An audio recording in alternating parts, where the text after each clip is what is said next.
ને કે જે સ્ટેજ ઉપર આવીને વિષય હતો દાંડિયા ક્લાસનો, દાંડિયાનો દ ને ક્લાસનો ક બોલ્યા જ નહીં. ગોળી ખાઈને મરીશ, દવા પીને નહીં મરું. 3 વર્ષથી આના ભાષણ. સીડીઓ 10-12 સીડી પકડી હતી ને બાંધીને જંગલ મેં મોર નાચા અકેલા.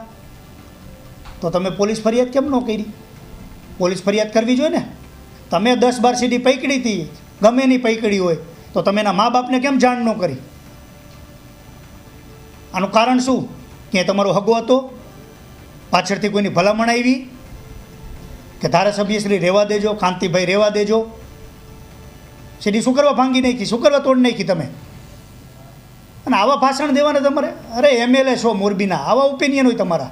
અને આ કાર્યક્રમમાં સિલેક્ટેડ માણસોને બોલાવવામાં આવ્યા, સમાજના બીજા આગેવાનો ઘણા છે.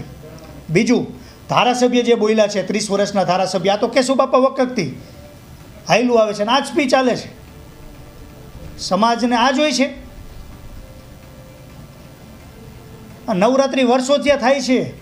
આ ચૂંટણી નજીક આવે એટલે તમને દેખાણું બધું. તમને નહીં, પણ હું તો ખાલી ધારાસભ્યને એકને જ કહું છું. મોરબીમાં સમાજની નવરાત્રિ તો 2 જ થાય છે ને, ઉમિયા નવરાત્રિ, પાટીદાર નવરાત્રિ. નવરાત્રિ પર્વ એવો છે કે જ્યાં કહેવાય ને કે વાતાવરણ એવું બંધાતું હોય, યુવાન દીકરી હોય, દીકરો હોય, સંપર્કમાં આવે, દાંડિયા રમતા હોય, તો આવા બનાવ બનતા હોય કદાચ. અને બધાય ન બને. 15,000 દીકરી રમતી હોય તો 5 બનાવ બને, પણ 5નો શું વા કેમ? તો ત્યારે મારે સમાજ સાથે ઊભું રહેવાનું હોય. પાટીદાર સમાજ મોરબીનું આયોજન હતું. હું તો એનો એક હિસ્સો હતો. મારી એક જવાબદારી હતી નાની એવી.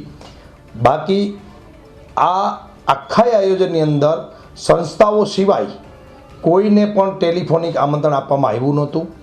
જેમને પણ દિલમાં દાતું હતું કે મારા સમાજનો આ પ્રસંગ છે, આ સભા છે, મારે જવું જોઈએ, એવા તમામ મિત્રો આગેવાનો આવ્યા હતા. અને જે મિત્રો નહોતા આવી શક્યા અને જેમના નામ સાથે વાત કરવામાં આવે છે, તો એ મિત્રો પણ સમાજની સાથે જ હોય, એમાં કોઈ ચર્ચાનો વિષય નથી. મને એમ લાગે છે કે ક્યાંક ને ક્યાંક અમુક મિત્રો દ્વારા આ વિષયને બીજી દિશામાં ઢસડી જવા